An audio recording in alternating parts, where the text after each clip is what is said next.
లేదు, అలా జరగడానికి వీల్లేదు. సింహాచలానికి పత్రాలు ఇస్తే నేను కల్లో కూడా ఊహించలేని దారుణాలను చూడాల్సి వస్తుంది. ఈ ఇల్లు పిన్ని కష్టంతో కలగన్న కోవెల. ఈ ఆనంద నిలయాన్ని నేను వాడి చేతుల్లో పెట్టలేను. ఈ చేతులతో నేను తప్పు చేయలేను. నా కుటుంబానికి నేను ఇలా ద్రోహం చేయలేను. తప్పు చేసింది నేను, శిక్ష కూడా నేనే అనుభవించాలి. నా మూలంగా ఎవ్వరూ బాధపడకూడదు.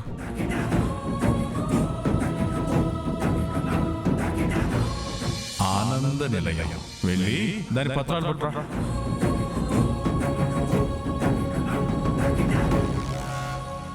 లేదంటే నేనే ఈ పత్రాలు తీసుకుని మీ నట్టింట్లో కూర్చుంటా.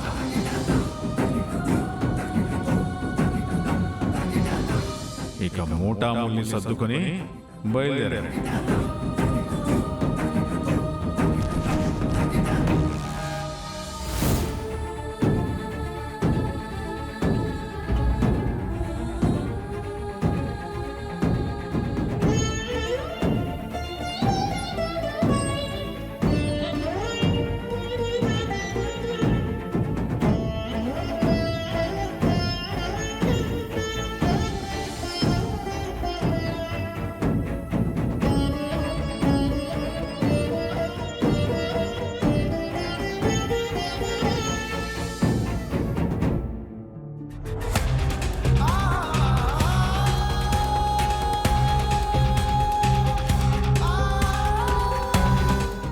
చేశాను, ఎవరు క్షమించలేని తప్పు చేశాను. అమ్మా, మీరంతా పంచిన ప్రేమని కూడా ఇవాళ నా స్వార్థంతో మోసం చేశాను.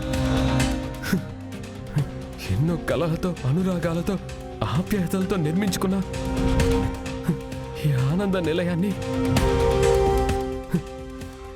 ఇవాళ నేను అందరి నుంచి దూరం చేస్తున్నాను. ఇంతటి పాపం చేసిన నాకు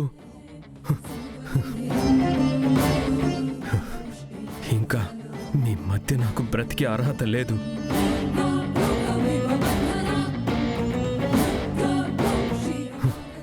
వెళ్ళిపోతున్నాను.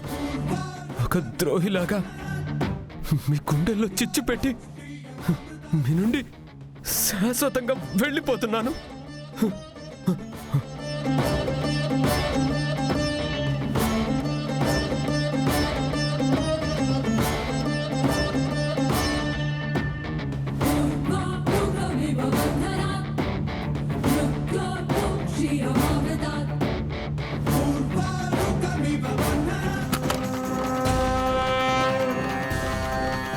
బావగారు,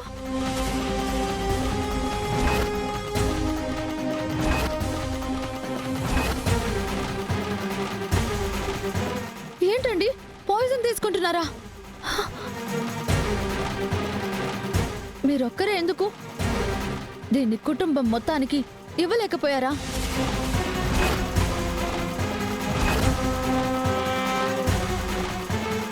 అయినా మీకేమైనా అయితే ఈ కుటుంబం భరించగలదు అనుకుంటున్నారా? ఎందుకు బాబుగారు ఇలా చేస్తున్నారు? చావాల్సినంత కష్టం మీకేమొచ్చింది? నా వల్ల ఈ కుటుంబానికి చాలా నష్టం జరిగింది శరణ్య. చాలా పెద్ద పొరపాటు చేశాను.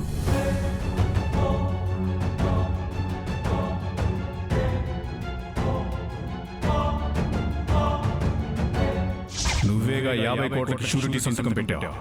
50 కోట్లు తీసుకురా, లేదంటే పత్రాలు తీసుకురా.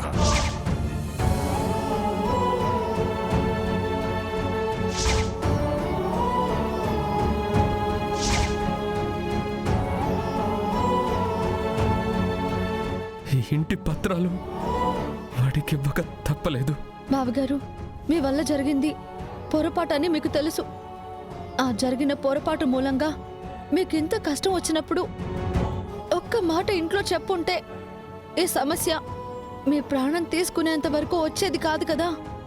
మీ కష్టాన్ని ఈ కుటుంబం పంచుకోలేదు అనుకుంటున్నారా? జరిగిన పొరపాటును తప్పుగా స్వీకరించే మనుషులున్నారా ఈ ఇంట్లో? అయినా మీకన్నా 50 కోట్లు విలువైనవా బావగారు మా అందరికీ? చెప్పండి. అంత ఆలోచించలేదమ్మా. నాకు నేను చేస్తున్న తప్పే అనుక్షణం గుర్తుకొస్తూ నన్ను హింసిస్తూ వచ్చిందే తప్ప మరో ఆలోచన రాలేదు. అందుకే చావు వరకు వచ్చాను. బావగారు, మీ మనసులో నుంచి దయచేసి ఇలాంటి ఆలోచనలు తీసేయండి. ఈ సమస్యకి పరిష్కారం ఏంటో ఆలోచిద్దాం. చావడం జీవితంలో ఎదురయ్యే సమస్యలకి పరిష్కారం కాదు బావగారు.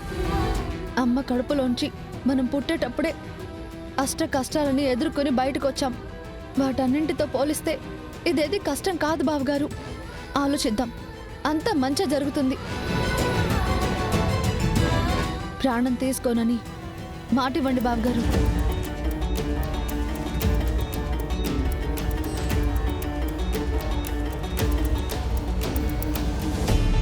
ఇంట్లో తెలియకుండానే ఈ ప్రాబ్లం సాల్వ్ చేసే బాధ్యత నాది.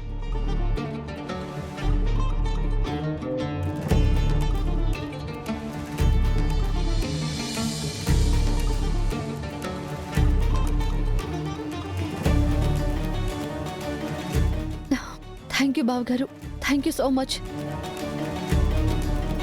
చచ్చేటప్పుడు వచ్చే బాధ కన్నా అమ్మకి బిడ్డను కనేటప్పుడు వచ్చే బాధ 100 రెట్లు ఎక్కువ.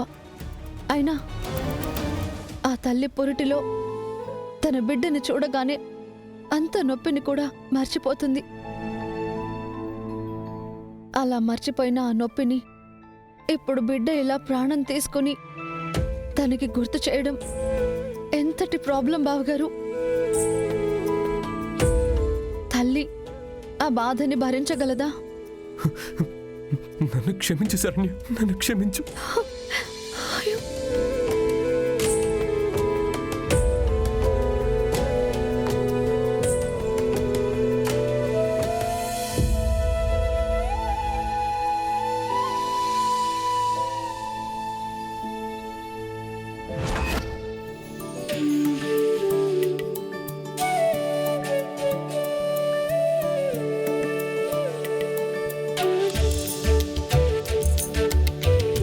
నానా దర్శన్, చెప్పమ్మా.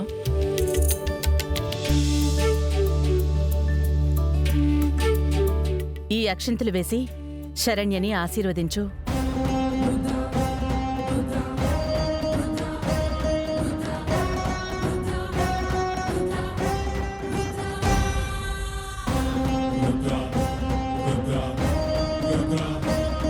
తను చేస్తున్న ఈ పూజ నీ గురించే.